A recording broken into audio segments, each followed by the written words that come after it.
Hello दोस्तों, आज की मेरी इस वीडियो में आप सभी लोगों का बहुत बहुत स्वागत है। दोस्तों, आज हम पंडित दीनदयाल उपाध्याय की जीवनी, उनके जीवन से संबंधित महत्वपूर्ण जानकारी आप लोगों को देने वाले हैं। तो दोस्तों, मेरी इस पूरी वीडियो को देखने के लिए शुरू से लास्ट तक बने रहिएगा। दोस्तों, पिलानी के बिरला कॉलेज से इंटरमीडिएट की परीक्षा प्रथम श्रेणी में उत्तीर्ण करके एक मेधावी बालक समाज सेवी व उद्योगपति घनश्याम दास बिरला के सामने पहुँचा। बिरला जी ने बच्चे को पुरस्कृत करते हुए पूछा, तुम्हें क्या चाहिए बेटा? बच्चे ने तत्परता से उत्तर दिया, मुझे आपका आशीर्वाद चाहिए। बिरला जी बच्चे के उत्तर से खूब प्रसन्न हुए। उन्होंने बच्चे को स्वर्ण पदक और 250 रुपये के अलावा 10 रुपये मासिक की छात्रवृत्ति प्रदान की। यही बालक आगे चलकर एकात्म मानववाद के प्रवर्तक पंडित दीनदयाल उपाध्याय के नाम से जाना गया। राजस्थान में जयपुर के धनकिया में 25 सितंबर सन 1916 को जन्मे दीनदयाल उपाध्याय का बचपन दुख और संकटों के बीच बीता। जन्म के कुछ समय बाद उनकी मां राम प्यारी उन्हें लेकर मथुरा जिले के पैतृक गांव नगला चंद्रभान आ गईं। पिता भगवती प्रसाद रेलवे में कर्मचारी थे। पंडित दीनदयाल जब 2.5 वर्ष के थे, पिता का देहांत हो गया। जब वह 7 वर्ष के हुए तो माँ भी चल बसी। मजदूरी में उन्हें फिर अपने पैतृक गांव से पलायन करना पड़ा। ननिहाल में रहते हुए उन्होंने अपनी प्राथमिक और माध्यमिक स्तर की पढ़ाई पूरी की थी। बीए करने के लिए कानपुर के सनातन धर्म कॉलेज आ गए। आगरा से सेंट जॉन कॉलेज से अंग्रेजी साहित्य में एमए करने के दौरान वह नानाजी के देशमुख के संपर्क में आए। बीमार ममेरी बहन की सेवा करने के लिए वह एमए द्वितीय वर्ष की पढ़ाई पूरी नहीं कर पाए। पंडित दीनदयाल समाज के लिए कुछ अलग करना चाहते थे, इसलिए उन्होंने नौकरी के अवसरों को त्याग दिया और समाज सेवा के स्वप्न को लेकर भाऊराव देशरस के पास गए और स्वयं को आजीवन समाज सेवा के प्रति समर्पित कर दिया। एक निर्भीक पत्रकार, प्रखर लेखक, गहन अध्येता और संस्कृत धर्मी के रूप में पंडित दीनदयाल उपाध्याय के योगदान को सदैव याद किया जाएगा। सन 1947 ईस्वी में श्री भाऊराव देवरस की प्रेरणा से उन्होंने राष्ट्रधर्म पत्रिका का प्रकाशन शुरू किया।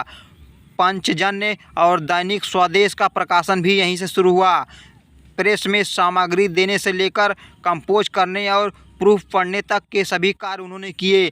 राजधर्म प्रकाशन के प्रबंध निदेशक रहते हुए भी प्रेस का छोटे से छोटा काम करने में वह हिचकिचाते नहीं थे। लेखक के रूप में सम्राट चंद्रगुप्त मौर्य और जगत गुरु शंकराचार्य उनके प्रसिद्ध उपन्यास हैं। अखंड भारत क्यों उनकी प्रमुख कृति है। उनका विविध लेखन 15 खंडों में प्रकाशित हुआ। विचारक व लेखक श्यामा प्रसाद मुखर्जी पंडित दीनदयाल उपाध्याय के बारे में कहते थे, यदि मुझे ऐसे 2 दीनदयाल मिल जाएं तो मैं देश का राजनीतिक नक्शा ही बदल दूंगा। वह मानते थे कि यदि समाज में छुआछूत और भेदभाव घर कर गया है तो यह राष्ट्र की एकता के लिए घातक होगा। एकात्म मानववाद के संदेश में ऐसे राष्ट्र की कल्पना की गई है जहां विविध संस्कृतियां विकसित हों और एक ऐसे मानव धर्म का सृजन हो जिसमें समाज के प्रत्येक व्यक्ति को समय, अवसर और स्वतंत्रता प्राप्त हो सके। इस तरह से पंडित दीनदयाल उपाध्याय ने एक विकसित व जागरूक राष्ट्र की संकल्पना की।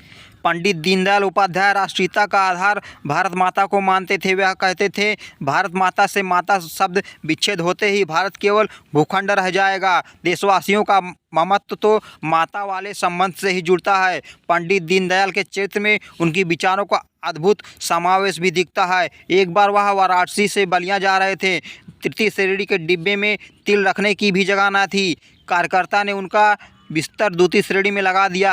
बलिया पहुंचे पर उन्होंने दोनों श्रेणियों के किराए का अंतर स्टेशन मास्टर के पास जमा कर दिया। महाराष्ट्र के डोंबिवली नगर में उन्होंने नगर पालिका की जीप पर बैठने से विनम्रतापूर्वक मना कर दिया था। उन्होंने कहा कि मैं यहाँ निजी कार से आया हूँ, अतः नगर पालिका की जीप का उपयोग उचित नहीं है।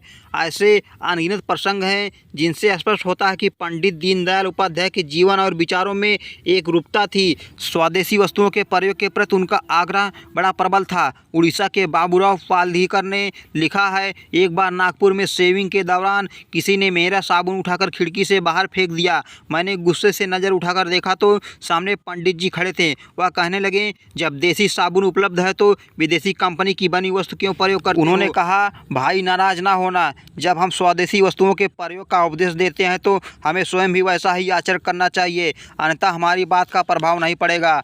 तो दोस्तों, ऐसे महान थे पंडित दीनदयाल उपाध्याय जी।